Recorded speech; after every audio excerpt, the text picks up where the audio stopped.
¿Qué tal? Muy buenos días. Andrés Ortiz les saluda y les estaré llevando esta edición de Costa Rica Noticias de hoy, viernes 25 de junio. De inmediato vemos nuestros titulares.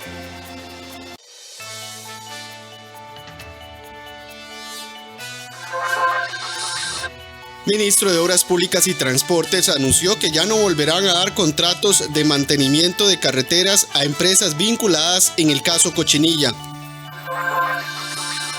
Luego de 4 años, los diputados aprobaron el informe sobre los papeles de Panamá, el cual recomienda al país establecer un modelo de renta mundial. En 2 meses, Luis Fernando Suárez deberá resolver muchos pendientes para poder luchar en la eliminatoria rumbo hacia Qatar 2022. El gerente general y el presidente ejecutivo de la Caja Costarricense del Seguro Social deberán explicar a los diputados de la Comisión de Ingreso y Gasto Público los detalles de una millonaria compra de guantes. Controvertido proyecto de ley LGTBIQ húngaro entró sin cita en la cumbre de la Unión Europea que se celebró ayer. El ministro de Obras Públicas y Transporte, Rodolfo Méndez Mata, anunció que no volverán a dar contratos de mantenimiento de carreteras a empresas vinculadas en el caso Cochinilla, principalmente a H. Solís y MECO. El jerarca del Ministerio de Obras Públicas y Transportes, Rodolfo Méndez Mata, anunció la creación de un órgano interventor del Consejo Nacional de Vialidad para revisar los contratos con las empresas investigadas en el caso Cochinilla por presuntos hechos de corrupción. El ministro publicó la noche de este miércoles un mensaje en redes sociales en el que asegura que por transparencia no se ampliarán los contratos de mantenimiento vial a las empresas actualmente adjudicadas. Esto, aclaró la oficina de prensa del MOB, no afecta a las obras que ya están en concesión, sino pone la lupa en las contrataciones a futuro. Y cito: aunque ello suponga el sacrificio nacional de no contar por un periodo de tiempo con el servicio de mantenimiento vial, ese sacrificio se verá oportunamente compensado con más transparencia y más participación. Costa Rica Noticias intentó conversar con Méndez Mata a través de su oficina de prensa. Sin embargo, no tuvimos confirmación al cierre de la edición. El ministro afirmó en su publicación en redes sociales de que este mismo jueves estaría formalizando la petición ante el Consejo del CONAVI. En declaraciones al medio de comunicación La Nación, Méndez mencionó que todo concurso en trámite estará sujeto de un proceso de investigación exhaustivo y riguroso para determinar la existencia o no de irregularidades, y con fundamento en ello tomarán las decisiones que correspondan.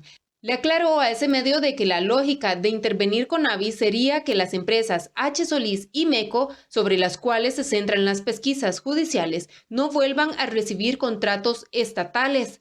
Desde el mes de febrero están pendientes de adjudicar los contratos de mantenimiento vial de más de 7,000 kilómetros en carretera, los cuales se podrían retrasar aún más.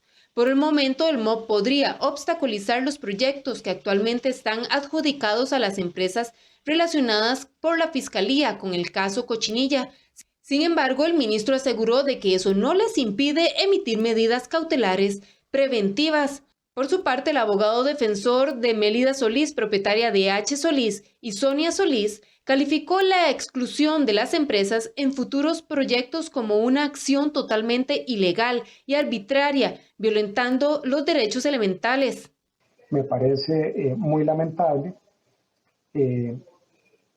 Implica una violación de derechos fundamentales básicos, ¿verdad? Derechos humanos básicos. Y de ahí el primero que le podría mencionar es la presunción de inocencia, ¿verdad? Con esta decisión se va completamente al traste la vigencia de este principio de presunción de inocencia y más bien se invierte por una presunción de culpabilidad. Y a partir de ahí se toma esa decisión que no solo afectaría a la empresa H. Solís, sino que representa también una afectación a todos los proyectos viales que están en este momento en curso, ¿verdad? A mí me parece que este tipo de decisiones no se pueden tomar a la ligera, no pueden tomarse de manera abrupta y debe de esperarse precisamente a que haya una decisión judicial firme que demuestre que los hechos efectivamente sucedieron. 28 de los detenidos en el mega operativo por la supuesta corrupción en obra pública se mantienen en las celdas del OIJ a la espera de la resolución de las medidas cautelares. Luego de 11 días de que se conocieran los primeros detalles del escándalo de aparente corrupción en obras públicas, el Colegio de Ingenieros y Arquitectos informó este jueves que iniciarán una investigación para determinar si se presentaron conductas contrarias al Código de Ética. Por parte de sus agremiados, la reacción del CEFIA se da luego de que Costa Rica Noticias intentara conversar con representantes de la entidad sobre las medidas a tomar contra los ingenieros involucrados en el caso Cochinilla. El Colegio de Ingenieros y Arquitectos informó que iniciarán una investigación para determinar si se presentaron conductas contrarias al Código de Ética Profesional del CEFIA por parte de sus agremiados relacionados al caso Cochinilla. El pronunciamiento del CEFIA se da tras 11 días de que se conocieran los primeros detalles de la aparente corrupción en la adjudicación de obras viales en el país. En el caso están siendo investigados ingenieros como Edgar May Cantillano, ingeniero de proyectos del Consejo Nacional de Vialidad, y Abraham Sánchez Castro, que también figura como ingeniero del CONAVI. Ante esto, Costa Rica Noticias intentó conversar con representantes de la entidad este miércoles sobre las medidas a tomar contra los agremiados involucrados, dado el estricto Código de Ética Profesional con el que cuenta el colegio y que establece responsabilidades así como sanciones disciplinarias como inhabilitación hasta por 2 años. Sin embargo, este miércoles declinaron referirse al tema e indicaron que remitirían un pronunciamiento en un comunicado de prensa. El Colegio Federado de Ingenieros y Arquitectos quiere aclarar que le hemos dado un seguimiento detallado a dichas situaciones y eventualmente eso va a generar el abrir expedientes disciplinarios de investigación aquí a lo interno del colegio, sobre todo a las empresas y profesionales que lo han hecho en el ejercicio liberal de la profesión. Ante esto y la investigación en curso por parte de las autoridades judiciales, el CEFIA señaló que se encuentran impedidos legalmente para referirse sobre aspectos de fondo de dichos hechos, para garantizar la objetividad e imparcialidad en el ejercicio de sus competencias y evitar así cualquier reclamo por un eventual adelanto de criterio. Pero el colegio sí quiere manifestar de manera clara y determinante que estamos totalmente condenando cualquier acto de corrupción que se dé en el ejercicio de las ingenierías y de la arquitectura y hacemos un llamado a nuestros profesionales miembros y a las empresas miembros del Colegio Federado de que mantengan siempre un apego a todo lo que es la normativa legal, la normativa técnica y sobre todo la normativa ética. Finalmente dijeron que el colegio estará atento y analizará los hechos que acontezcan en las instancias judiciales, manteniendo la disponibilidad y el compromiso de cooperar con estas en todo lo que se requiera, en atención a los intereses públicos que se deben tutelar. Los diputados de la República quieren cuentas claras de los 47.000 millones de colones que solicitó el Poder Ejecutivo en el cuarto presupuesto extraordinario. El gobierno, luego de todo lo que ha ocurrido con el caso Cochinilla, ha querido dar un paso atrás en solicitar esta partida específica en el presupuesto, situación que ha molestado a algunos legisladores. El cuarto presupuesto extraordinario presentado por el gobierno el pasado 11 de junio tiene un monto que hoy despierta cierta incomodidad en el Poder Legislativo.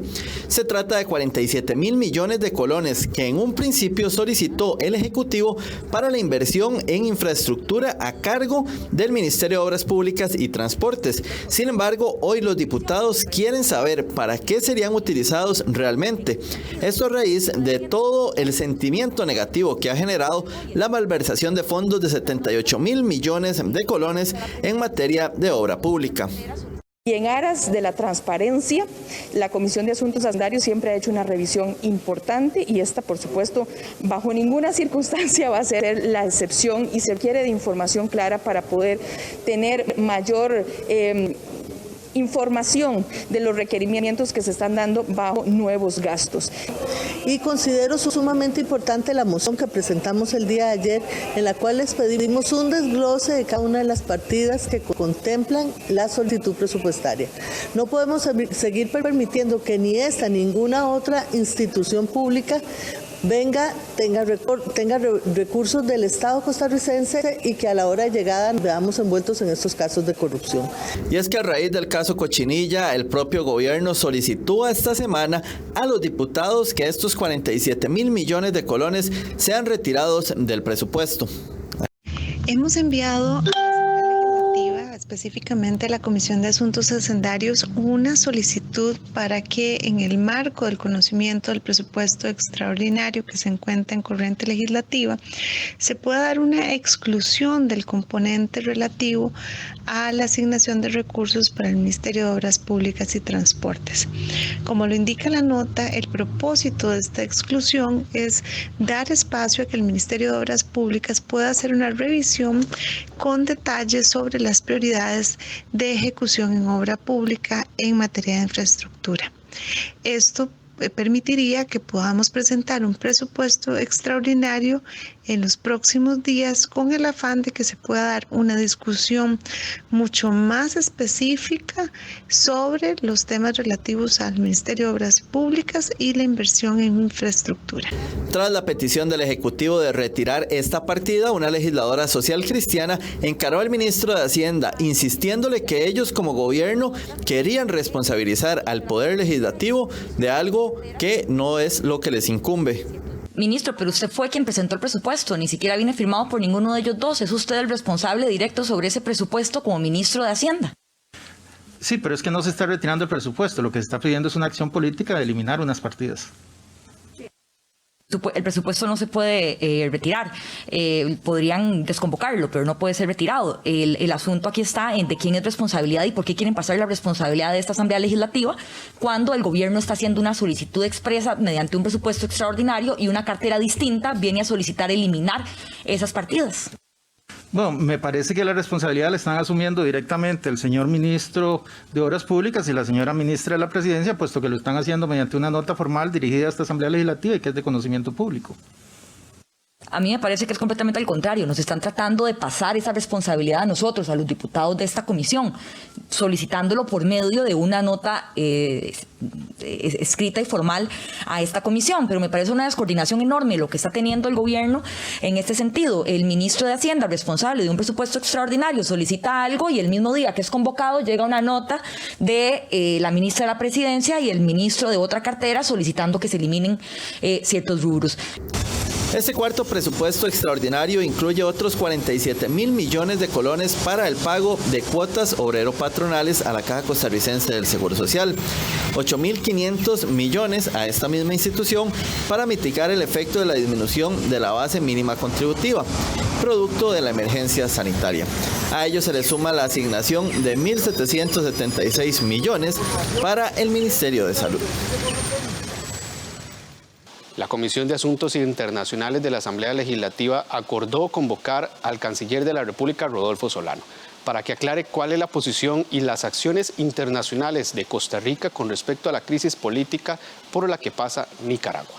La Comisión de Asuntos Internacionales de la Asamblea Legislativa acordó convocar al canciller de la República, Rodolfo Solano Quirós, para que se refiera a la posición de Costa Rica con respecto a la crisis política que se vive actualmente en Nicaragua. A menos de 5 meses de las elecciones políticas en ese país, el gobierno de Daniel Ortega ha encrudecido la situación ante reiteradas violaciones de derechos humanos y al menos una veintena de arrestos injustificados de líderes sociales y políticos. Según informan diarios internacionales, Ortega reapareció ayer miércoles tras mes y medio de ausencia política para justificar la detención de los opositores de cara a las elecciones. El mandatario nicaragüense dijo que los detenidos no son candidatos ni políticos, sino criminales que quieren derribar al gobierno.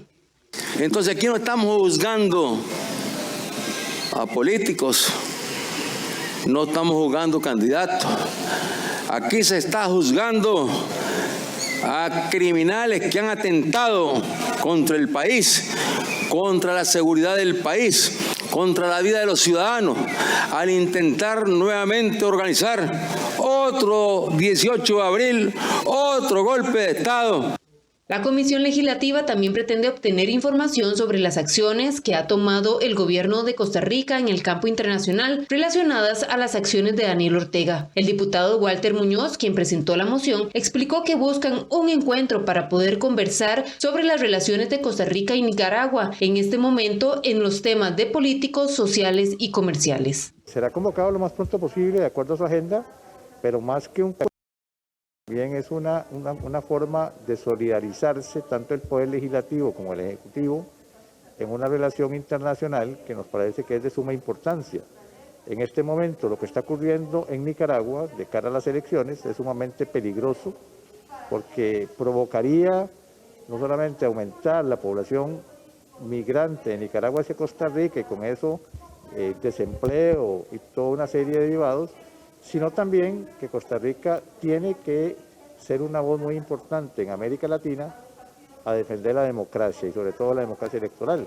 Entonces creo que debe haber algún tipo de pronunciamiento conjunto que nos lleve a que dentro de la OEA tenga un manifiesto concreto. La Asamblea ya había presentado una moción previa en la que se buscaba censurar el encarcelamiento de candidatos en Nicaragua, la cual se extendió previamente a la Cancillería. Al respecto, la Cancillería adelantó al medio de comunicación CR Hoy que Costa Rica continúa insistiendo en la inmediata liberación de los detenidos y continuará con las exhortaciones al gobierno de Daniel Ortega para que cumpla con las normas internacionales para unas elecciones libres e incluso permita la presencia de observadores internacionales. La Comisión de la Asamblea Legislativa tiene pendiente fijar la fecha de audiencia con el canciller. Evitar la fuga de grandes capitales hacia paraísos fiscales es la propuesta de los diputados que presentaron el informe sobre el sonado caso de papeles de Panamá. Al regresar de la pausa, ampliamos sobre esta información.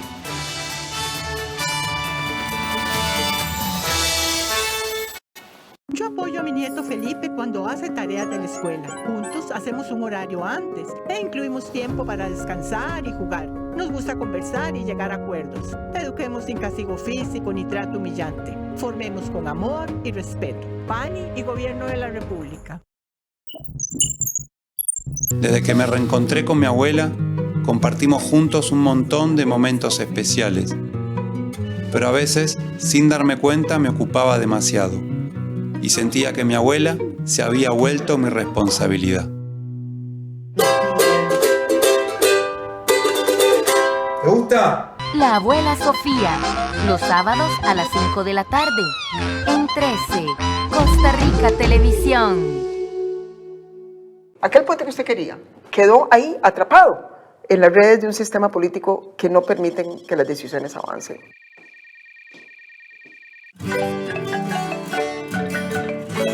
No tengo dinero ni nada que dar. Venga, cálleme usted. Venga, cálleme usted. A la primera institución que recurren es a la municipalidad, aunque el problema no sea de la municipalidad.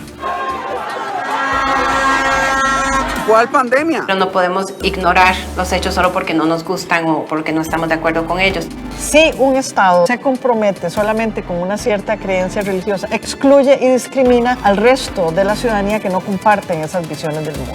A la gente le encantaría tener las carreteras que hay en Suecia y pagar los impuestos que se pagan en Guatemala. Estamos viviendo de la inercia, no estamos tomando las decisiones para dar otros 50 años de bienestar. Animales políticos. Estreno el 27 de junio, los domingos a las 7 de la noche, con repetición los martes a las 8:30 de la noche. En 13, Costa Rica Televisión. La diversidad sexual en el cine iberoamericano. Eso analizamos en Encuadre Iberoamericano. Unirnos y hablar de cómo el cine iberoamericano ha representado en las últimas décadas a los miembros de la comunidad LGBT+. El viernes 25 de junio a las 10 de la noche, aquí en 13, Costa Rica Televisión. Gracias por continuar con Costa Rica Noticias. Luego de 4 años, los diputados aprobaron el informe sobre los papeles de Panamá, el cual recomienda al país establecer un modelo de renta mundial para evitar la fuga de grandes capitales hacia paraísos fiscales. Los diputados decidieron desempolvar el informe que hicieron los anteriores legisladores relacionado con los papeles de Panamá hace 4 años. En una extensa discusión este miércoles, los congresistas aprobaron este primer informe que incluye sugerencias como establecer una regulación más estricta que aumente las penas sobre la legitimación de capitales. El informe reveló que muchas empresas sacaron sus dineros fuera del país para no pagar impuestos. Además, sugiere que se cuente con un modelo de renta mundial para evitar la fuga de grandes capitales hacia paraísos fiscales. Ante esto, el diputado del Partido Acción Ciudadana, Welmer Ramos, pidió al presidente de la República convocar el proyecto de ley que él presentó en ese sentido. Está un proyecto de renta mundial para cerrar exactamente esos canales de evasión que hay y que aquí se oponen bancadas completas cuando no implicaría el aumento de impuestos para ninguna pyme ni ninguna mediana empresa, ni para ninguna empresa. Lo único que haría es meter justicia y poner a cada quien a pagar como verdaderamente corresponde. Sin embargo, este proyecto, dicen, no tiene viabilidad. Por su parte, la legisladora del Partido Unidad Social Cristiana, Shirley Díaz, dijo que se debe ir más allá y tomar medidas que cierren portillos tributarios. Se ha pateado la bola una y otra vez permanentemente. Llegó la hora, compañeras y compañeros, de tomar medidas en este tema y abordarlo como debe ser para cerrar portillos tributarios que han permitido que las empresas reduzcan sus ganancias en el país y de esta forma no paguen los impuestos correspondientes. Esta maralla, demostrada en la investigación de los Panama Papers, ocasiona una erosión en la base tributaria y déficits fiscales muy grandes para el país. Es hora de hacer el llamado a la solidaridad que Costa Rica necesita. El informe lo emitieron los exdiputados Rafael Ortiz del PUSC, Juan Marín, Ronnie Monge y Carla Prendas del Partido Liberación Nacional en marzo del 2017. Los diputados aprobaron un proyecto de ley que exoneraría de impuestos la importación de bienes, vehículos y materiales para el ejercicio profesional de inversionistas y rentistas, pensionados de otros países que quieran permanecer en Costa Rica por un plazo de 5 años.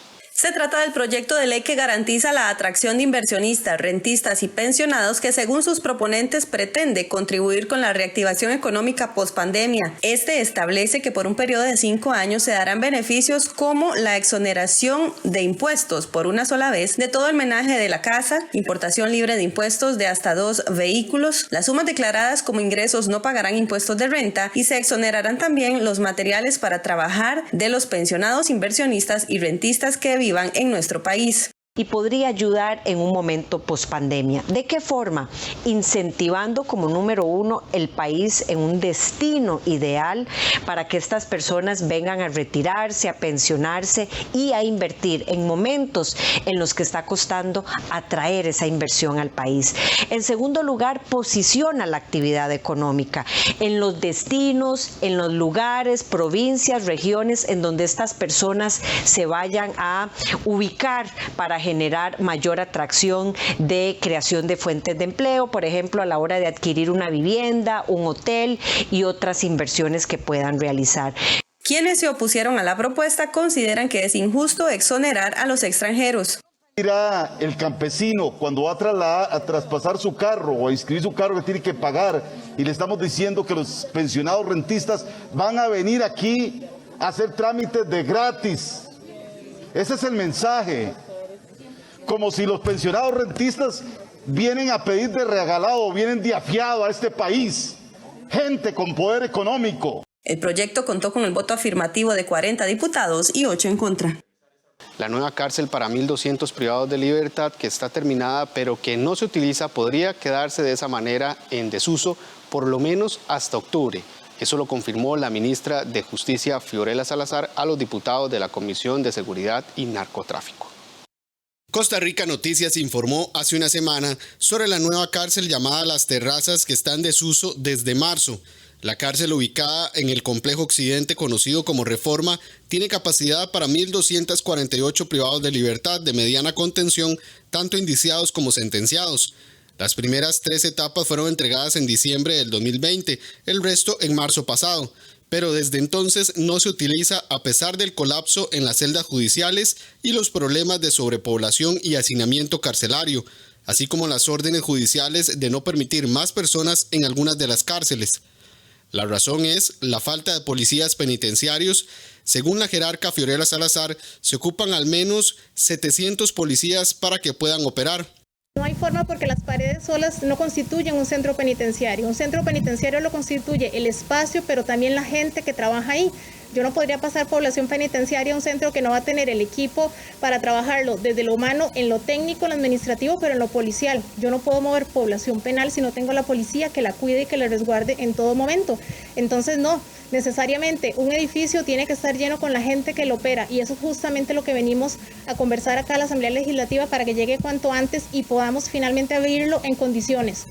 Salazar le confirmó a Costa Rica Noticias que será hasta octubre que podría entrar en funciones. Mientras tanto, deberán hacerle frente al aumento de solicitud de ingresos de personas de celdas judiciales, que pasó de 19 al día antes de la pandemia a 142 en este momento. También deben sortear las órdenes judiciales de los jueces de ejecución de la pena, que no permiten más ingresos en la mayoría de las cárceles del país, y a eso se le suman las órdenes sanitarias por la pandemia. Nosotros seguimos haciendo cada día nuestro trabajo, que es habilitar nuevos espacios donde los identificamos o poner en condiciones los que teníamos, que las personas que los usan a veces los dejan en condiciones que no se pueden utilizar. Esos espacios les prohíben utilizarlos los jueces de ejecución de la pena, como el caso del gimnasio de La Guay Reinaldo Villalobos. Pues seguir haciendo lo que estamos haciendo, conversando con los jueces y explicándoles la realidad de lo que hay, porque lo que pasa ahí no solo es responsabilidad del Ministerio de Justicia y Paz, es la suma de decisiones que se toman. Esto es un tema país, ¿verdad? No es un tema institucional. Entonces nosotros lo que podemos hacer es lo que está en nuestras manos, seguir habilitando los espacios, seguir aislando a la gente para que el COVID no se propague dentro de los dormitorios. La ministra negó que las instalaciones se estén deteriorando por ratas o insectos, tal y como un juez de ejecución de la pena se lo dijo a Costa Rica Noticias la semana pasada. La nueva cárcel costó $24 millones. Este domingo 27 de junio se conmemora el Día Mundial de las Pymes, un sector comercial que ha sido bastante golpeado por la pandemia. En el marco de esta celebración, nuestra compañera Elki Méndez nos trae un informe sobre los beneficios y obstáculos que han tenido en un poco más de un año. Buenos días, Elki. Hola, muy buenos días, Andrés, y muy buenos días a todos los que están acompañándonos en Costa Rica Noticias esta mañana. Como usted lo menciona muy bien, para nadie es un secreto que la economía de las micro, pequeñas y medianas empresas ha estado muy golpeada durante más de un año de pandemia. Hemos visto muchas de ellas cerrarse, otras sostenerse con lo posible y otras más bien desarrollarse también en esta pandemia. Así que nosotros esta mañana tenemos una entrevista con don Alexander Barbosa, quien es asesor financiero, y nos comenta un poco sobre lo que ocurre en medio de esta celebración tan importante para el desarrollo económico en el mundo. Muy buenos días, don Alexander. Buenos días, ¿cómo le va? Muchísimas gracias por la invitación.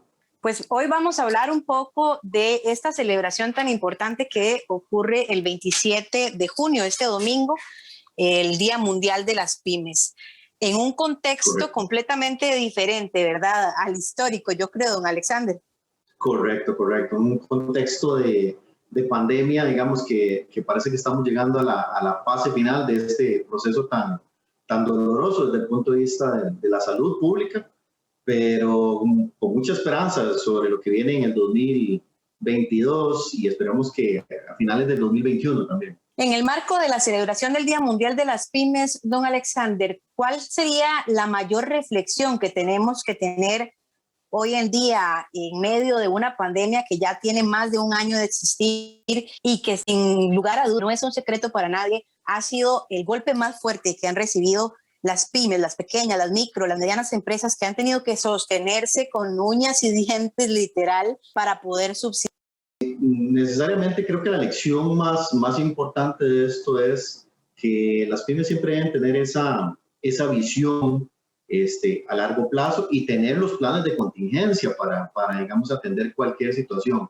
Es muy difícil, en este caso, prever o para una pyme haber previsto que íbamos a entrar en una fase con pandemia, ¿verdad?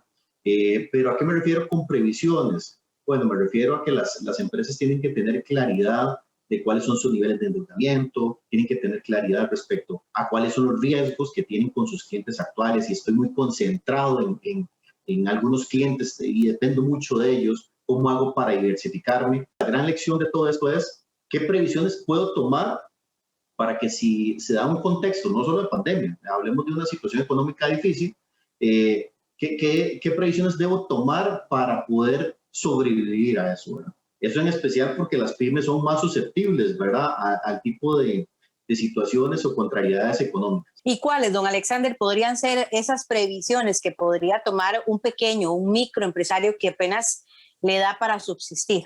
Ok, bueno, la primera, que creo que es lo más importante, es que la empresa, el empresario pyme, lo primero que tiene que preguntarse es, ¿cómo hago para crecer mi negocio? ¿Okay? Generalmente la mayoría de las pymes tienen muchos potenciales de crecimiento. Entonces tiene que empezar desde este preciso instante, ¿verdad?, a analizar cómo hacer crecer su negocio. Para eso se puede acompañar de toda una estrategia de mercadeo, se puede acompañar de toda una estrategia, digamos, financiera para potenciar el producto o el servicio que ofrece. Ese es el principal punto, ¿verdad? Que eso sería, ¿cómo hago para vender más y venderle a más clientes? Eso indudablemente es fundamental. La otra que me parece muy importante es conocer cuáles son sus riesgos financieros. ¿Okay? Entonces, ¿a qué me refiero con riesgos financieros? Conocer, por ejemplo, qué tan endeudado estoy, si estoy bien endeudado o no estoy bien endeudado. Por ejemplo, hay líneas de financiamiento que son muy groseras con el flujo de caja de la empresa y que muchas veces las pymes tienen que hacer uso de ellas. Por ejemplo, tarjetas de crédito. Entonces, muchas veces vemos a microempresarios financiando la compra de inventario con tarjetas de crédito. Y entonces, realmente, conocer también, digamos, cuál es mi situación financiera, conocer cuáles son mis riesgos financieros es súper importante, digamos, en estos momentos. Don Alexander, un factor que afecta muchísimo, ya sea para bien o para mal, dependiendo del contexto en el que se encuentre y de las facilidades, son las autoridades de gobierno. ¿Cómo beneficiarse o cómo solicitarle más bien medidas especiales, principalmente en el contexto en el que nos encontramos, a las autoridades de gobierno para esos pequeños que en teoría, o se han tenido que sostener a como puedan o en muchos casos se ha tenido que paralizar el servicio que ofrece? Correcto. Bueno, ¿cómo solucionar, cómo buscar ese apoyo con las autoridades? Creo que la unión hace la fuerza, ¿verdad? Ahorita hay muchas asociaciones empresariales, ahorita hay muchas cámaras empresariales en las cuales los microempresarios o los empresarios pueden buscar acceder, ¿ok? Como le digo, la unión hace la fuerza. Quizás yo como un empresario artesano me va a ser muy difícil potenciar apoyos por cuenta propia, pero si por ejemplo estoy dentro de una asociación empresarial en donde ya se reúnen varios empresarios con un fin en común, podemos potenciar más eso. Claramente las entidades gubernamentales tienen que crear los espacios para escuchar cuáles son las necesidades del sector productivo, que creo que es uno de los elementos más importantes a mencionar acá también. Por último, don Alexander, ¿qué rol puede jugar también, y creo que usted lo menciona en algún momento, la innovación? Hay muchos servicios, diversos servicios en el marco de las pymes, pero creo que en todas siempre hay un campo para innovar, para llegar más allá, más lejos. ¿Cómo las tecnologías han venido a beneficiar la producción y la comercialización? Y cómo se puede seguir enrumbando hacia esas líneas en cualquier sector comercial. Bueno, eso también es muy importante lo que usted menciona, la innovación. La innovación siempre tiene que estar presente en cualquier organización, sea pyme, sea empresa mediana o sea empresa grande. Siempre tiene que estar presente. La ventaja que tienen las pymes es que las empresas pymes pueden adoptar con mayor flexibilidad y rapidez nuevas metodologías, digamos, que les ayuden a innovar sus productos, ¿ok? O la forma en que venden sus productos. Entonces, pensemos, por ejemplo, herramientas que existen actualmente. Bueno, el famoso vender utilizando mercado digital, ya sea por redes sociales o ya sea por, digamos, mejoras en los motores de búsqueda como Google. Realmente los empresarios tienen que hacer uso de eso, ¿ok? Ahora hay tecnologías, digamos, que hacen más amigable la forma en que un empresario puede hacer uso de esas herramientas. O inclusive, ahora hay otras empresas abocadas a dar ese servicio. Entonces, le estoy dando un ejemplo en el caso de mercadeo. También tenemos en el área de contabilidad y finanzas, por ejemplo, empresas que ofrecen ahorita metodologías para automatizar los procesos administrativos. Entiéndase, por ejemplo, cómo hago yo para llevar mi contabilidad automática. Ahora hay soluciones para eso. Ahora hay software que de bajo costo que me permite a mí llevar las finanzas de mi empresa de la mejor manera. Entonces, creo que, como bien lo menciona usted, la innovación siempre tiene que estar ahí presente, el empresario tiene que apostar a eso, tiene que comprometerse con eso. La innovación es una actitud que tiene que tener el empresario. Siempre hay una mejor forma de hacer las cosas, ¿ok? Y creo que esa es la gran lección de todo esto, ¿verdad? También la pandemia nos obligó en muchas cosas a hacer las cosas de una manera diferente. Y digámoslo así, o sea, ¿por qué no continuar con ese nuevo mindset, ¿verdad? Esa nueva forma de pensar de cómo hago yo las cosas mejor, cómo las hago, cómo llego a mis clientes de una mejor manera, cómo impacto de mejor manera a la sociedad con mis productos o mis servicios. En realidad ese creo que, digamos, debería ser siempre el pensamiento de todo emprendedor o todo empresario pyme. Perfecto, don Alexander. Muchísimas gracias por acompañarnos en Costa Rica Noticias. Perfecto, Elki. Muchísimas gracias por la invitación y espero que disfruten mucho esta jornada. Bien, Andrés y todos los que nos siguen en Costa Rica Noticias, como lo escuchábamos anteriormente, la innovación ha sido uno de los principales retos. Muchísima gente, Andrés, no sé, me imagino que usted también conoce muchas personas que se quedaron sin empleo y han tenido que desarrollar una pequeña, mediana empresa y se han aferrado mucho a las nuevas tecnologías, a las nuevas herramientas y además como una alternativa comercial después de ver esta crisis tan grande que ha golpeado a muchísimas personas, amigos, familias y más.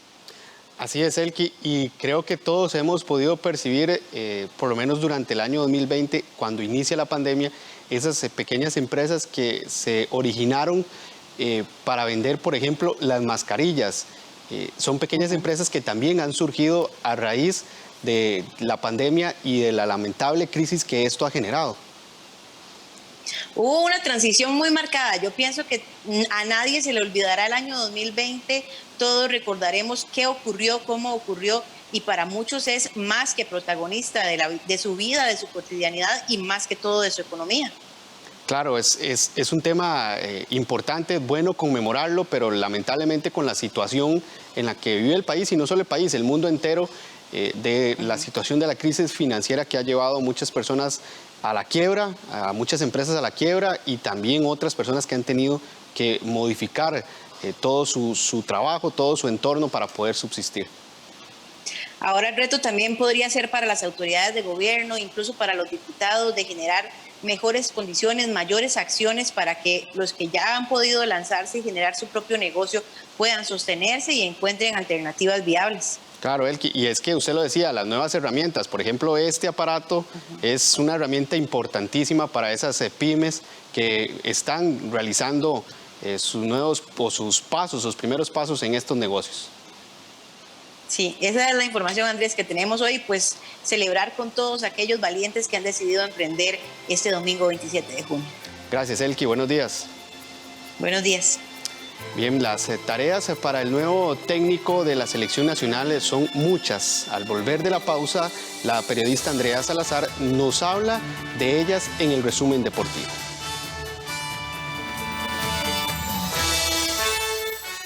Mi hija Ariana disfruta mucho ver tele y le explico la importancia de también descansar y alimentarse bien. Por eso definimos horarios tomando en cuenta lo que ella quiere y llegamos a acuerdos. Eduquemos sin castigo físico ni trato humillante. Formemos con amor y respeto. PAN y Gobierno de la República. En los 80 a nivel internacional hubo una gran preocupación por el bosque lluvioso. El rainforest está desapareciendo. Pero cuando en los 80 el mundo se preocupaba por el rainforest, básicamente el bosque seco ya había desaparecido. Se quema el cielo. El gran esfuerzo de conservar el bosque tropical seco, un ecosistema único, del cual Costa Rica cuida el más extenso reducto existente en el mundo, el Área de Conservación Guanacaste. El 29 de junio a las 9 de la noche y el 4 de julio a las 10 de la mañana y 9 de la noche. Aquí en 13, Costa Rica Televisión. Cubrimos la pandemia junto a informó usted. Ana Marta Arce desde los Chiles San Carlos. Le traemos las noticias desde el lugar en donde ocurren. Les informó Rita Valverde desde el Hospital de San Carlos. Le informamos los datos COVID y sus proyecciones. En tiempos del COVID, estamos junto a usted. Y después del COVID, seguiremos aquí con más información y contexto. Trabajamos para usted. Somos la televisión pública de Costa Rica.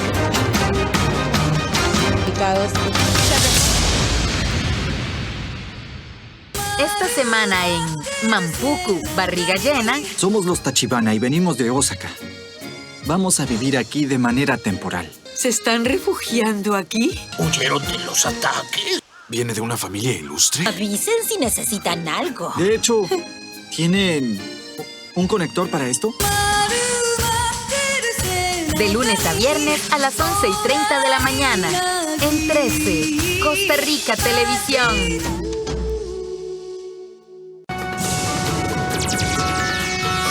Hola, ¿qué tal? Muy buenos días. Les saluda Andrea Salazar. Arrancamos con los deportes. Como le mencionábamos antes de la pausa, en 2 meses Luis Fernando Suárez deberá resolver muchos pendientes para poder luchar en la eliminatoria rumbo a Qatar 2022. Conocer a los jugadores casi en tiempo récord es una de las principales tareas del colombiano. La misión del nuevo seleccionador nacional es titánica. Tiene poco más de 2 meses para poner a punto la tricolor y que inicie sólida en la octogonal que entregará 3 cupos directos a la Copa del Mundo del próximo año. Septiembre es vital para la Sele porque tendrá 3 partidos que pueden poner a Costa Rica en un buen camino hacia Qatar o poner todo cuesta arriba. Antes de la eliminatoria, Luis Fernando Suárez tiene varias tareas por resolver. La primera y más importante es conocer la materia prima con que cuenta. Serán 2 meses para conocer a los futbolistas ticos que militan en el país o que son legionarios. Esto presenta una complicación porque el campeonato nacional no iniciará sino hasta agosto. Para definir los convocados a la Copa Oro deberá tomar la lista de 60 futbolistas que la FedeFútbol envió y con asesoría posiblemente del director de selecciones, Carlos Watson, elegir. El colombiano iniciará su trabajo la próxima semana de cara a la Copa Oro, pero esto podría significar cortarles la pretemporada a algunos jugadores, lo cual podría afectar esa base física tan importante para la labor de los futbolistas, tanto en sus equipos como en la selección. Para el exfutbolista y técnico Álvaro Solano, la elección de los jugadores será lo más importante. Él considera que no es momento para hacer el recambio generacional que desde hace mucho tiempo necesita la selección, sino más bien apoyarse en la columna vertebral de la tricolor. Pero sabemos que va a ser difícil porque él tiene que conocer precisamente a estos jugadores, tiene que implementar la idea táctica en muy corto tiempo y conocer también a los rivales. Entonces, yo creo que son 2 meses de mucho estudio, de mucho análisis, de toma de decisiones fuertes. Tras más de año y medio sin victorias, hay mucha presión sobre la selección, presión por ganar y por jugar bien. Suárez deberá lidiar con eso, generar confianza en los jugadores y en el entorno. La responsabilidad que recae sobre los hombros del colombiano es mucha. El 12 de julio Costa Rica debutará en la Copa Oro. Con tan poco tiempo de trabajo no se le puede exigir ganar el certamen, pero no conseguir triunfos y no mostrar una mejoría en el desempeño aumentaría la presión sobre la selección. Luego de la Copa Oro, en septiembre serán los 3 primeros partidos de la eliminatoria y en octubre habrá otros 3, por lo que Suárez está en una carrera contra el tiempo. Giancarlo González y Ariel Lassiter no viven su mejor momento en la MLS de los Estados Unidos. El zaguero no ha jugado en la presente temporada, mientras que el atacante lo ha hecho poco. La primera parte de la temporada de la Major League Soccer no está siendo la mejor para la mayoría de ticos que militan en el campeonato estadounidense. Mientras los equipos de algunos costarricenses no levantan cabeza, Giancarlo González y Ariel Lassiter tienen un papel secundario. En el caso del Pipo, que en años anteriores llevó incluso la banda de capitán del Galaxy, no ha jugado ni un minuto en los 9 partidos disputados por el conjunto angelino. Su presencia se ha reducido a 4 juegos que estuvo en banca. La última vez que el zaguero vio acción en la MLS fue el 8 de noviembre en la derrota de 3-0 ante el Vancouver Whitecaps. Por su parte, Lassiter ha visto acción en 8 partidos del Houston Dynamo, pero con muy pocos minutos. El tico fue titular en un partido, pero en total solo ha jugado 178 minutos de los 900 que ha jugado su equipo. Solo en un juego estuvo más de 23 minutos en cancha. Aunque en el plano individual a ambos ticos no les va bien, sus equipos están en zona de clasificación en la Conferencia Oeste. El Galaxy es tercero y el Dynamo sexto. Una historia diferente viven otros ticos que militan en la MLS. Los defensores Francisco Calvo, Ronald Matarrita y Julio Cascante y el volante Alan Cruz han sido regulares en sus equipos, pero han estado hundidos en el fondo de la tabla. Calvo es el costarricense con más minutos en la Major League Soccer, pero su club, el Chicago Fire, es el peor del campeonato, con tan solo 4 puntos obtenidos de los 27 disputados, producto de una victoria, un empate y 7 derrotas. Una realidad parecida viven Mata, Rita y Cruz, titulares con el FC Cincinnati, que solo ha ganado 2 partidos de 8, ha empatado 1 y perdido 5, lo que los deja con 7 puntos en la posición 12 entre los 14 equipos de la Conferencia Este. Mientras tanto, Cascante ha sido titular en 5 de los 7 partidos del Austin FC, que es 11 entre los 13 equipos del oeste. El club debutante en esta temporada tiene 2 triunfos, 3 empates y 5 derrotas.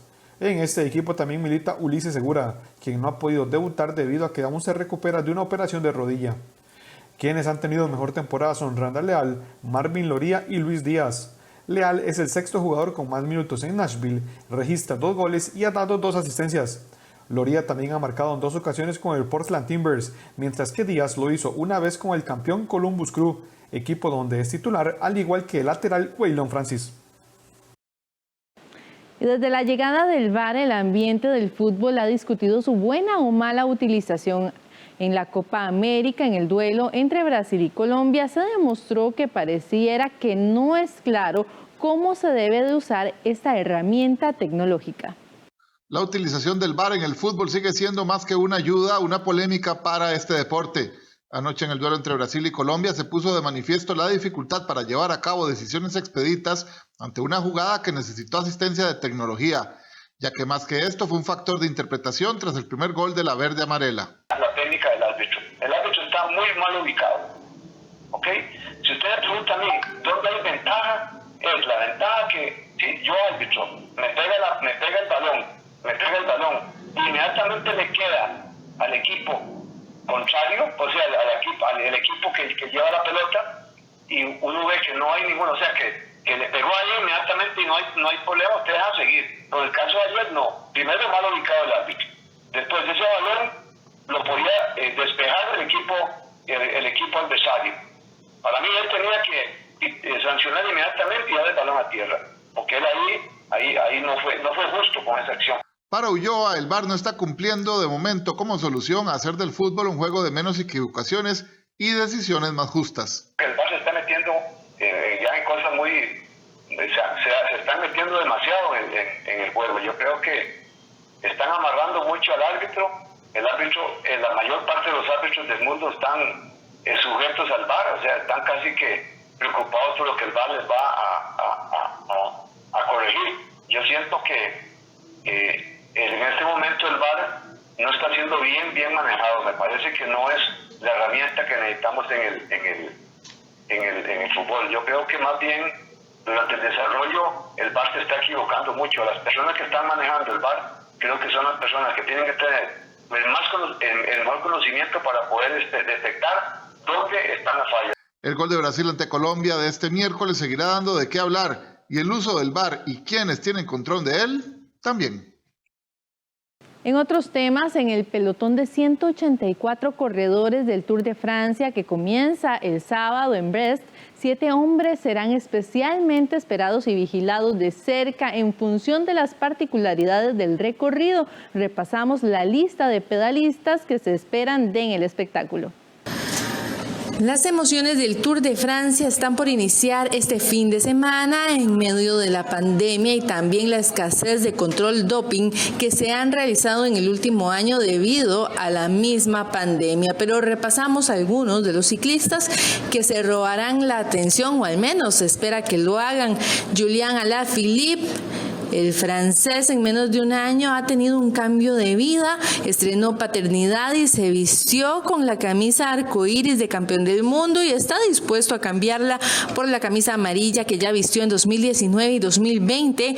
Richard Carapaz, el ecuatoriano de Ineos, es constante, sólido, fiable. El ganador del Giro Italia 2019 es mucho más que un plan B en el potente equipo que lidera este año Geraint Thomas. También Tadej Pogačar, el adagio que afirma que lo más difícil es la confirmación, pues habrá que ver si a sus 22 años puede confirmar lo hecho el año anterior. El esloveno del equipo Emirates sorprendió el año pasado ganando y ahora sigue sorprendiendo, ya que continúa con un gran desenvolvimiento. El soberano hasta abril, ganador de la Vuelta a Eslovenia, más tarde abandonó recientemente los campeonatos nacionales de su país. Pasamos con su compatriota Primož Roglič. Cambio de estrategia para el líder del Jumbo. Roglič apostó todo a sus entrenamientos en su preparación y eligió renunciar a toda competencia desde finales de abril, y habrá que ver si esto va a dar sus frutos. El antiguo saltador de esquí aspira a la victoria después de su segundo puesto en el Tour 2020.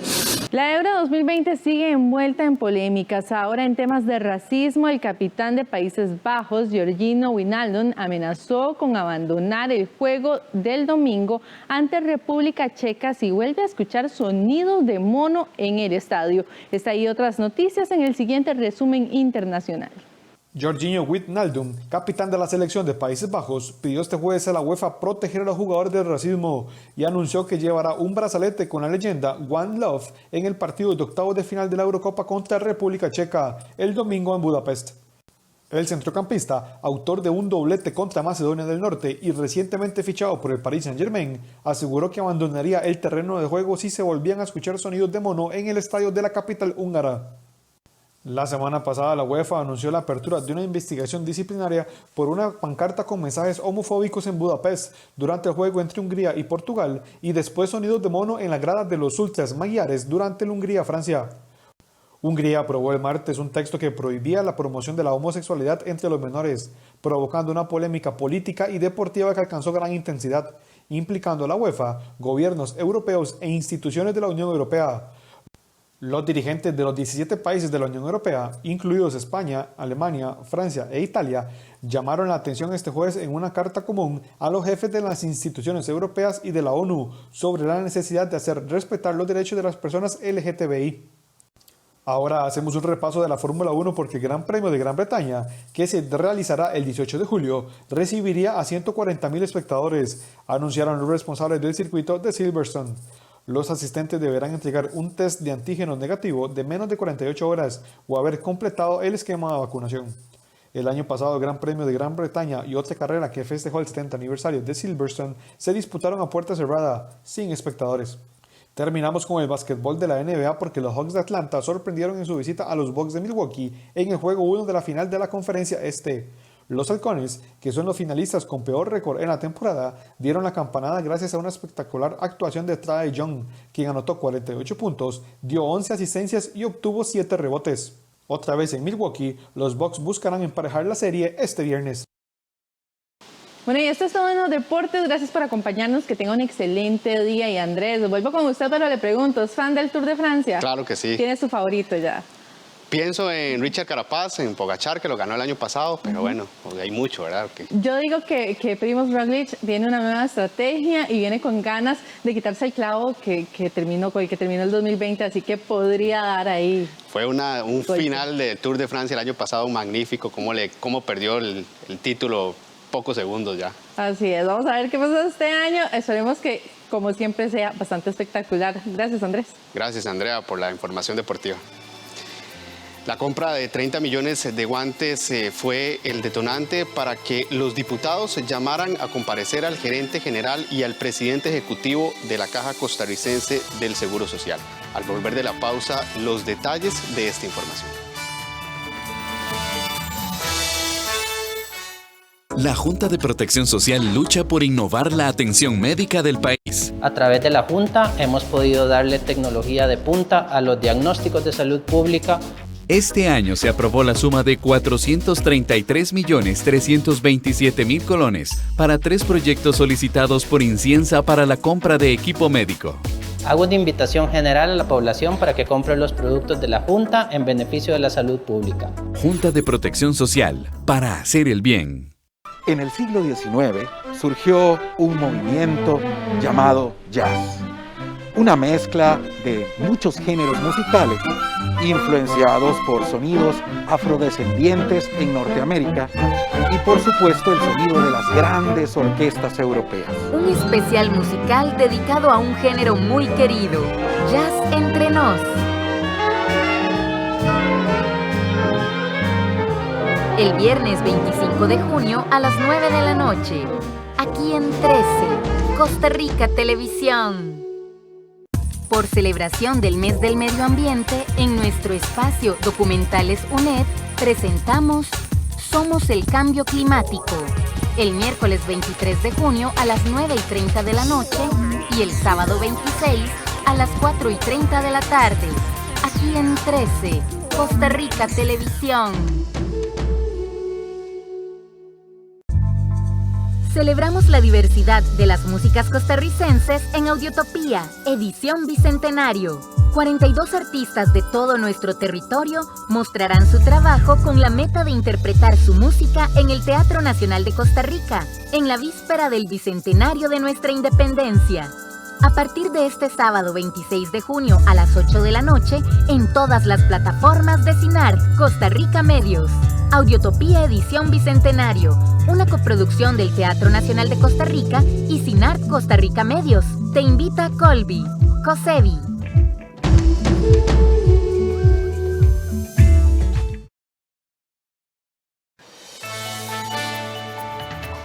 Gracias por continuar con Costa Rica Noticias. El gerente general y el presidente ejecutivo de la Caja Costarricense del Seguro Social deberán explicar a los diputados de la Comisión de Ingreso y Gasto Público los detalles de una millonaria compra de guantes.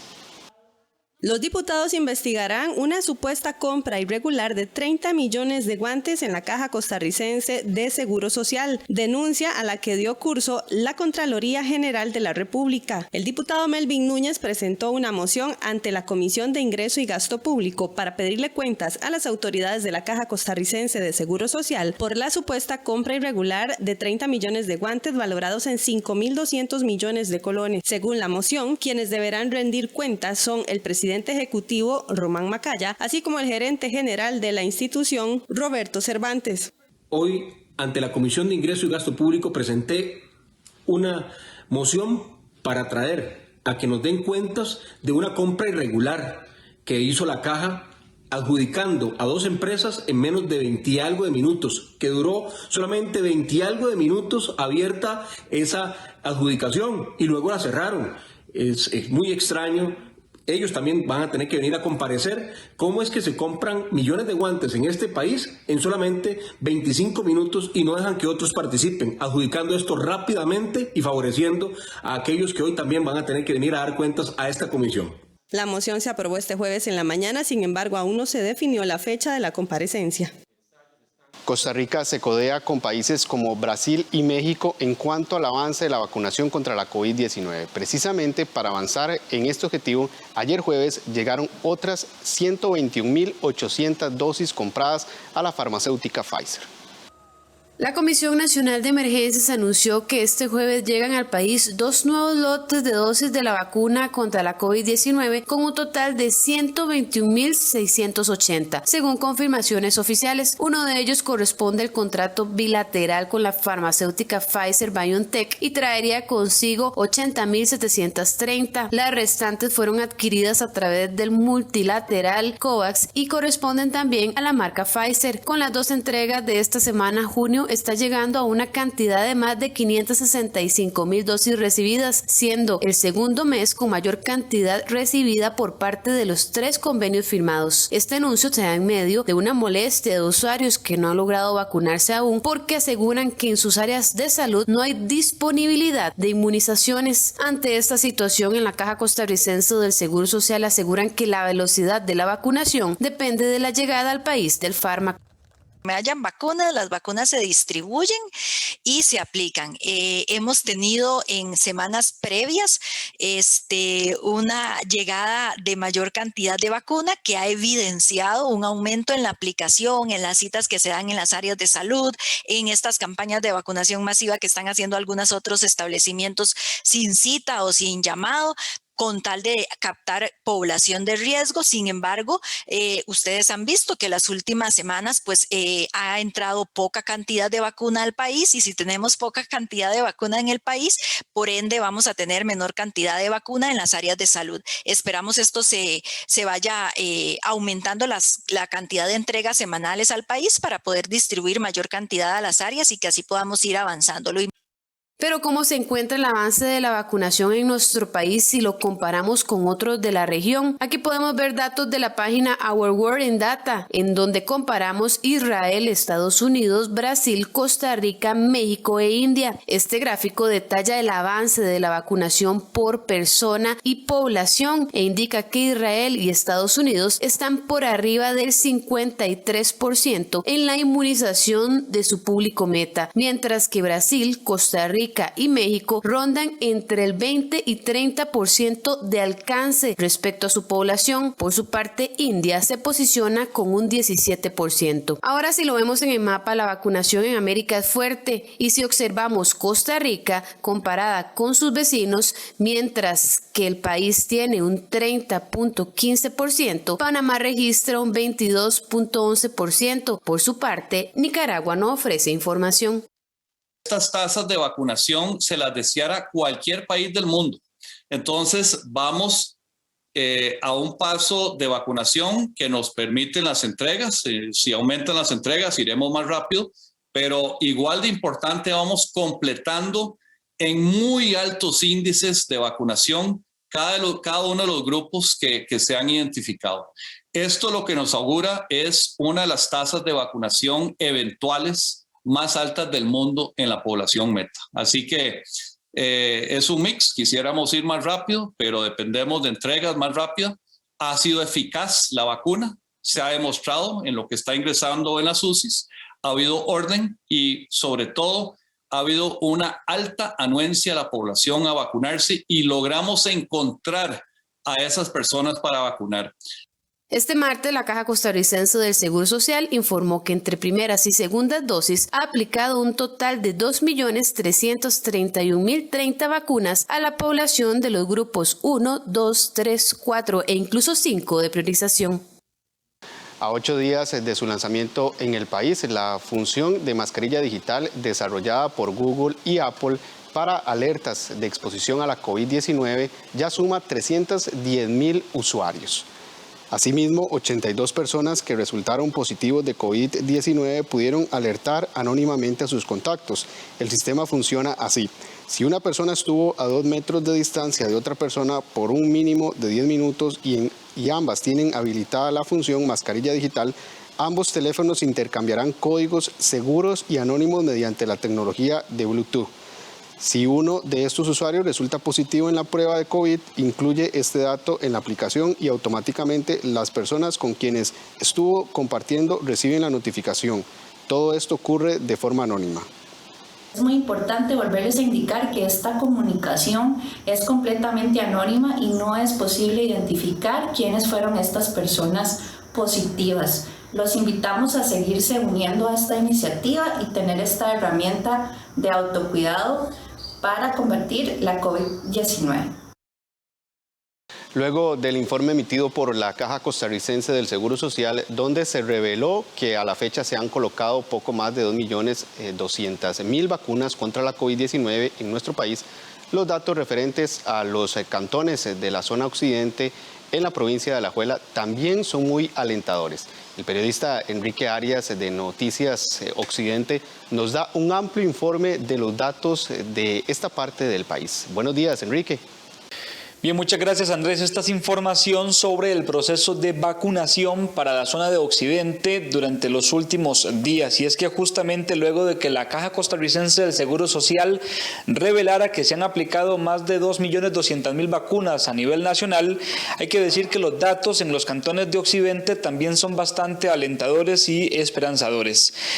Grecia, por ejemplo, tiene al día de ayer, porque estos datos justamente recopilan todas las vacunas colocadas hasta ayer jueves, dado el caso de que lo del jueves se va a estar informando hasta hoy.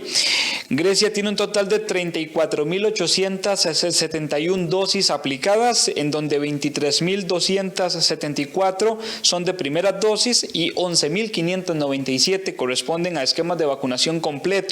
Sarchi, por ejemplo, tiene 12.022 dosis aplicadas y un 44,61% representan un esquema de vacunación ya completo. Poás suma 11.557 dosis de la vacuna COVID-19, 7.733 son primeras dosis y 3.824 corresponden a segunda dosis. Para el Cantón de Naranjo hay 21.085 dosis aplicadas, 14.042 corresponden a primera dosis, es decir, personas que ya cuentan al menos con un porcentaje de inmunización. Palmares tiene 17.442 dosis aplicadas y acá hay un dato muy importante. San Ramón es el cantón de la zona de Occidente en donde más vacunas se han aplicado hasta la fecha, con 37.957 vacunas distribuidas de la siguiente forma: 24.431 corresponden a primera dosis y 13.526 a segunda dosis.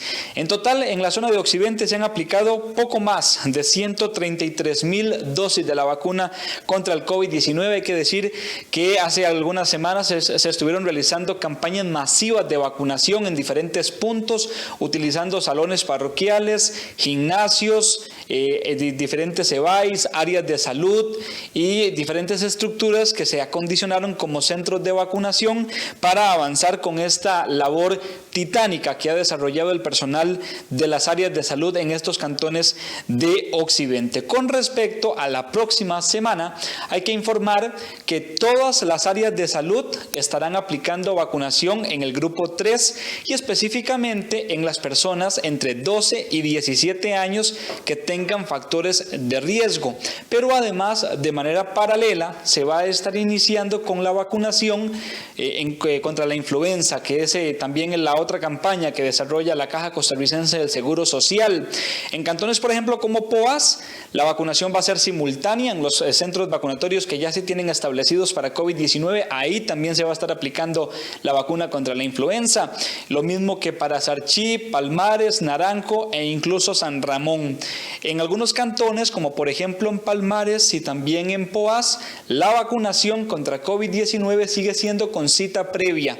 Y esto es importante porque no aplica igual en todos los cantones. Por ejemplo, San Ramón está haciendo una aplicación masiva hasta agotar las dosis existentes. Entonces, dependerá de cada cantón la decisión que tome el área de salud, y aquí lo importante es que los ciudadanos se comuniquen con el EBAIS correspondiente en donde son atendidos, hagan la consulta y así puedan conocer si la vacunación va a continuar con cita o sin cita. Estos casos que les mencionaba sí ya están confirmados. Poás y Palmares van a trabajar con cita. En el caso de San Ramón, la vacunación es masiva hasta agotar existencia de dosis.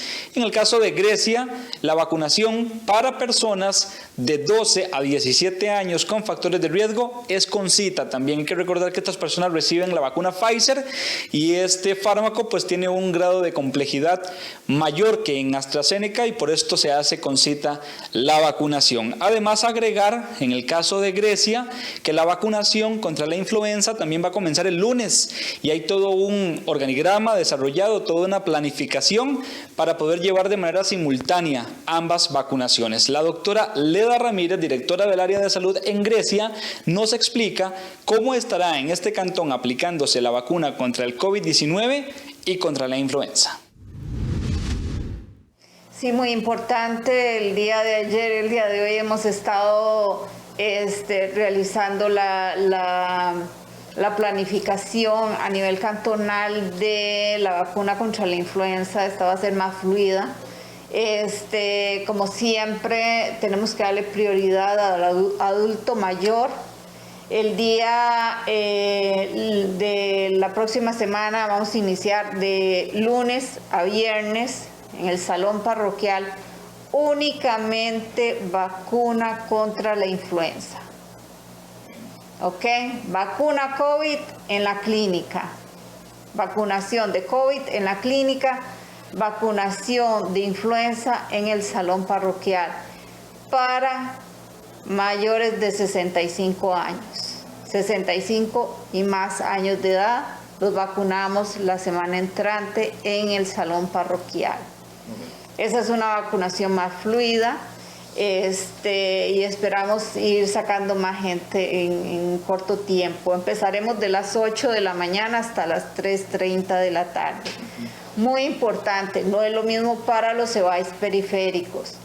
En los EVAIS periféricos vamos a tener vacunación contra la influenza única y exclusivamente días lunes y viernes, y vacunación contra el COVID martes, miércoles y jueves. Igual esto está sujeto a cómo tengamos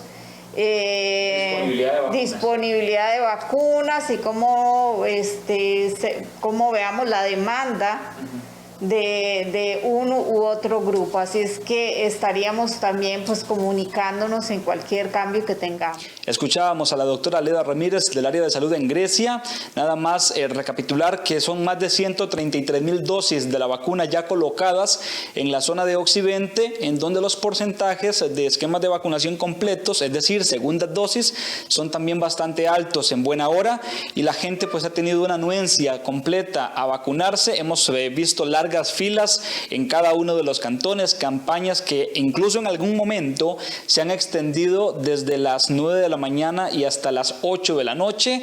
No es el caso ya de esta semana, pero sí ha sido la realidad de días anteriores. Así que hay que decir que las poblaciones de la zona de Occidente, pues muy anuentes a recibir la vacuna, a colaborar con este proceso titánico, en donde cabe destacar, por cierto, y claramente el trabajo del personal de salud, que ha sido verdaderamente admirable, un trabajo de muchísimo respeto, de muchísimo esfuerzo y de muchísima solidaridad. Esa es la información que podemos suministrarles de la zona de Occidente a hoy viernes, Andrés, sobre lo que ha sido la vacunación contra el COVID-19 y anunciando también el inicio de la campaña de vacunación contra la influenza a partir del próximo lunes. La información de Enrique Arias de Noticias Occidente para Costa Rica Noticias. Gracias, Enrique, por esta información. El alcalde de Garavito pidió al gobierno que se elimine la restricción vehicular los fines de semana en los cantones que se dedican al turismo y que los bares y restaurantes puedan cerrar hasta la medianoche para poder reactivar la economía de estos sectores que se han visto muy golpeados económicamente por la pandemia. El alcalde de Garavito, Tobías Murillo, envió una carta al presidente de la República, de los jerarcas de salud, turismo, la Comisión Nacional de Emergencias y al IFAM para pedir medidas especiales y ajustes en las restricciones sanitarias para poder atender a los turistas y reactivar la economía de los cantones que tienen como principal actividad el turismo. Según datos del Departamento de Patentes de la Municipalidad de Garavito, en el último año se reporta un 10% de patentes retiradas o suspendidas, cifra que afecta directamente la economía de ese cantón. Es por ello que entre las solicitudes al gobierno piden ampliar el horario en bares y restaurantes hasta la medianoche y eliminar los fines de semana la restricción vehicular en los cantones turísticos. Además, que los cantones que se dedican al 100% al turismo como principal actividad económica puedan tener medidas especiales. Estamos enterrando el turismo. Estamos enterrando a las empresas, a los empresarios, los estamos llevando a la ruina con estas medidas. ¿Qué hacemos con llamar al turista que venga a Costa Rica, abrir los espacios aéreos para que un turista a las 7:30, 8 de la noche, si está en un restaurante o está en un bar, disfrutando, sea desalojado por la policía, llámese fuerza pública, municipal, o por los mismos empresarios por el temor de que se les ponga una multa o se les cierre el negocio? Reactivemos nuestra economía nacional. Señores miembros de la Comisión de Emergencia, señor Presidente de la República y demás componentes que han tomado las medidas restrictivas y que están afectando la economía, principalmente los cantones turísticos de este país. Varios comerciantes de Jacó han vivido una situación compleja en los últimos meses debido a la poca visitación a esta zona y la crisis económica que atraviesa el país. Estamos muy preocupados por esto de las medidas sanitarias. Producto de esto, el turismo acá en Garavito ha bajado bastante, las ventas en el comercio son súper bajas. Nosotros lo que pedimos es que el gobierno escuche a don Tobías, que es el representante de todos nosotros, y nos ayuden a mejorar las medidas.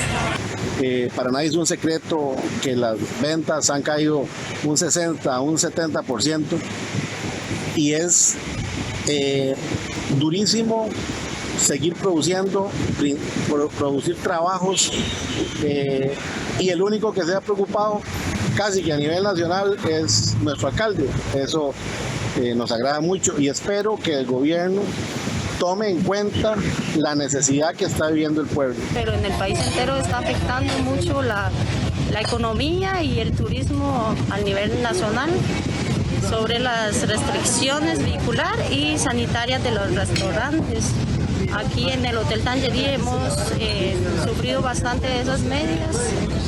Tenemos que cerrar muy temprano y echar casi a los turistas del restaurante. Según manifestó el alcalde, en este momento tienen grandes hoteles cerrados que generan una gran cantidad de empleos y bajo las condiciones actuales no pueden abrir, ya que la relación costo-beneficio es negativa, mientras que los restaurantes y bares no logran vender lo suficiente para recobrar el costo de operación. Hemos llevado a la ruina allá muchos empresarios y por lo tanto vehementemente y como una súplica, señor presidente, póngase la mano en el corazón y piense en aquellos empresarios que en el día de hoy están en la ruina y de aquellos que se han visto sin empleo, sin trabajo y que no tienen cómo alimentar sus familias y que no tienen cómo hacerle frente a sus deudas económicas que adquirieron cuando tenían su empleo, incluyendo el alquiler donde ellos viven y que están amenazados de desalojo.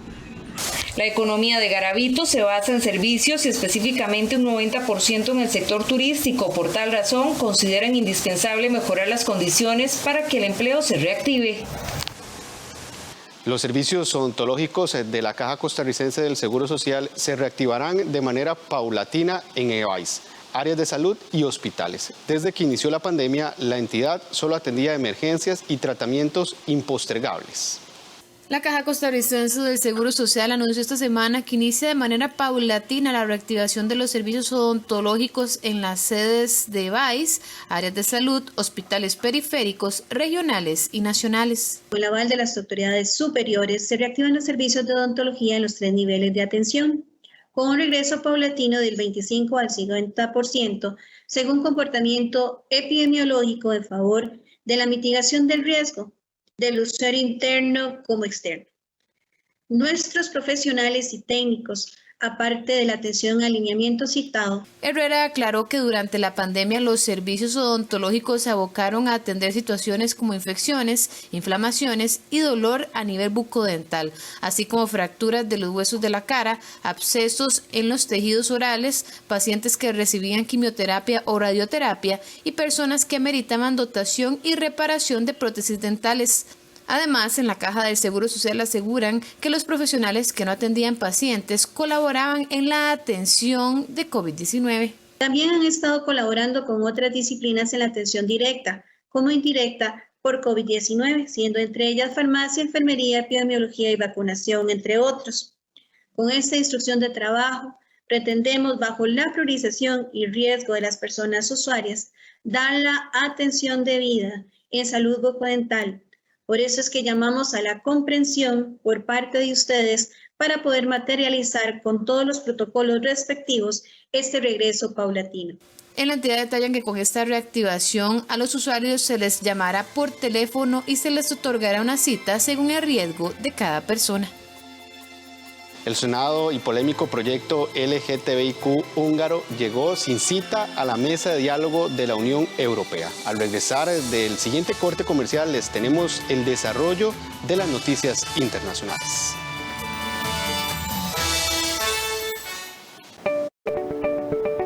Les invito a gozar de Buena Vida, el programa para la persona mayor que mejorará su calidad de vida por medio de nuevos conocimientos y aprendizajes. Estimulará su mente y mejorará su autoestima. Buena Vida. De lunes a viernes a las 2:30 de la tarde. El origen de lo que hoy conocemos como dulces tuvo sus inicios en la época de los romanos. Para conservar la fruta, ellos le añadían su peso en miel y la hervían hasta que tuviera la consistencia deseada. Todas las mujeres de estas zonas aprendemos al proceso del chiverre, entonces uno desde chiquitito ve a las mamás preparando los chiverres, cómo se hace. A todos nos hacía falta la comida y entonces de ahí vino que aprendimos muchas cosas. Sí. Forjadores, a las 4 de la tarde, por 13, Costa Rica Televisión. Este lunes 28 de junio a las 9 de la noche, en conmemoración del orgullo LGTB, presentamos el especial Esta semana los gays. Un foro donde el periodista Alan Trigueros conversa con varias personas y activistas sexuales sobre sus problemas y derechos. En 13, Costa Rica Televisión.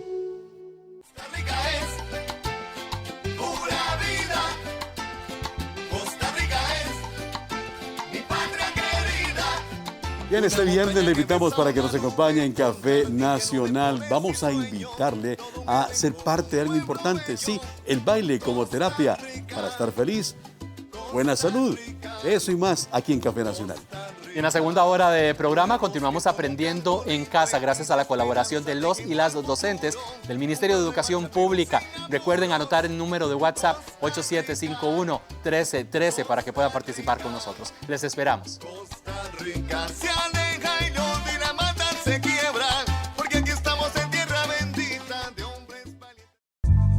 Celebramos la diversidad de las músicas costarricenses en Audiotopía, edición Bicentenario. 42 artistas de todo nuestro territorio mostrarán su trabajo con la meta de interpretar su música en el Teatro Nacional de Costa Rica, en la víspera del Bicentenario de nuestra independencia. Todos los sábados a las 8 de la noche en todas las plataformas de CINAR, Costa Rica Medios.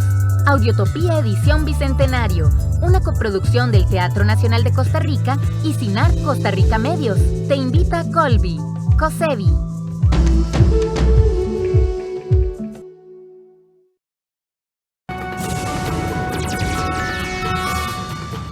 Los líderes de la Unión Europea se reúnen en Bruselas para la última cumbre antes de las vacaciones de verano. En el debate ha entrado un tema que no estaba oficialmente en la agenda, pero que está centrado toda la atención. Se trata del controvertido proyecto de ley LGTBIQ húngaro que se discutirá durante la cena. Los líderes de la Unión Europea se reúnen en Bruselas para la última cumbre antes de las vacaciones de verano. En el debate ha entrado un tema que no estaba oficialmente en la agenda, pero que está centrando toda la atención. Se trata del controvertido proyecto de ley LGTBIQ húngaro, que se discutirá durante la cena. El primer ministro húngaro, Viktor Orbán, no está contento con las críticas. No va de homosexuales. La ley va de decidir de qué manera los padres quieren educar sexualmente a sus hijos. Esto pertenece exclusivamente a los padres. Esa es la ley. Justo antes del encuentro, 17 Estados miembros han firmado una carta defendiendo que la Unión Europea debe seguir luchando contra la discriminación hacia el colectivo LGTBIQ. Aunque la verdadera agenda de la cumbre se centra en las relaciones exteriores, incluidas Turquía y Rusia.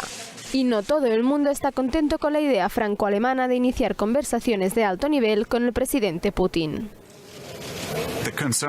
La preocupación que tengo como primer ministro de Letonia es que si queremos abrir un diálogo como líderes europeos con Rusia, necesitaremos ciertas acciones que vengan desde Rusia. La recuperación de la pandemia también estará sobre la mesa. Los Estados miembros celebrarán la reapertura para el turismo, pero algunos países como Alemania están pidiendo más controles a la vista de las nuevas variantes, algo que España no comparte. Por supuesto, estamos preocupados por la variante Delta y propondré que procedamos de una manera aún más coordinada, especialmente cuando se trate de personas que lleguen de regiones con variantes del virus. También se discutirá la migración, aunque no se espera ninguna decisión. Tan solo la aprobación de un nuevo plan de apoyo económico para Turquía, a cambio de retener a los refugiados y acoger a los migrantes expulsados de Grecia. La Unión Europea ha anunciado una nueva batería de sanciones contra Bielorrusia por su represión contra los opositores y el desvío de un avión europeo a Minsk para detener a un periodista disidente el pasado mayo. La Unión Europea ha anunciado una nueva batería de sanciones contra Bielorrusia por su represión contra los opositores y el desvío de un avión europeo a Minsk para detener al periodista disidente Roman Protasevich el pasado mayo. Se centran en bienes de gran importancia para el país. Restringen, por ejemplo, el comercio de productos petroleros, sustancias con cloruro de potasio o ingredientes para la fabricación de productos del tabaco. También prohíben la venta a cualquiera en el país de equipos y tecnología para interceptar comunicaciones digitales o telefónicas o tecnología de doble uso con fines militares. Y limitan el acceso de las instituciones a los mercados de capitales de la Unión. Estas medidas coinciden con el comienzo del juicio a varios opositores, entre ellos Sergei Tikhanovsky, un conocido bloguero que denunciaba la corrupción del presidente Alexander Lukashenko, arrestado en mayo del año pasado, pocos meses antes de las elecciones a las que planeaba presentarse.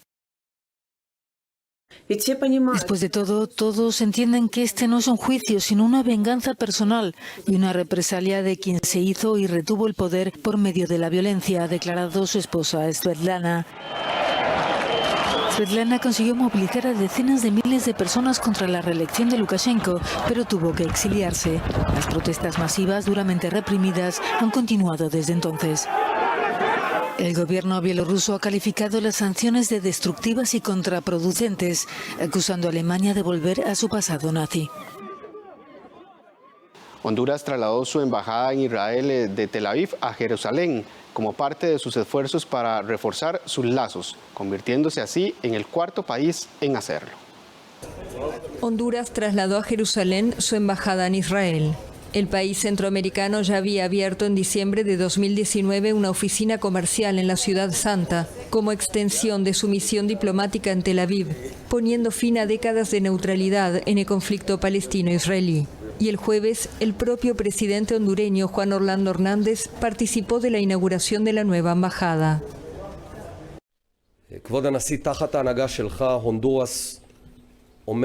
Señor presidente, bajo su liderazgo, Honduras ha respaldado constantemente a Israel en las instituciones internacionales, cuando no siempre era popular, y a veces implicó un precio. Esta es la prueba de amistad, el deseo de tomar acciones, incluido de pagar el precio. Quisiera agradecerle y al pueblo de Honduras por este respaldo.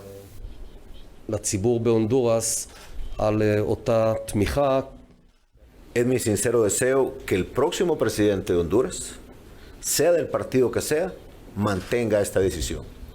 Y lucharé por eso.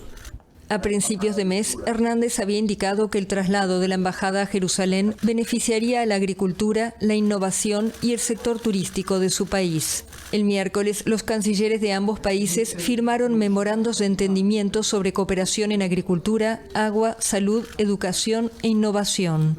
En señal de reciprocidad, Israel se prepara para abrir una oficina diplomática en Tegucigalpa. Con esta decisión, Honduras se suma al pequeño grupo de naciones con embajadas en Jerusalén, luego que lo hicieran Estados Unidos, Kosovo y su vecina Guatemala. Bien, de esta manera llegamos al final de la presente edición de Costa Rica Noticias. Recordarles que nuestra próxima edición será a las 12 en mediodía. Buenos días.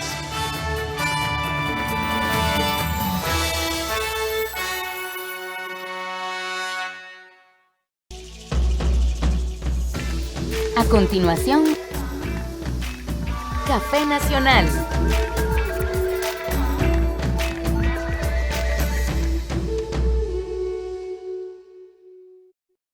Costa Rica es pura vida.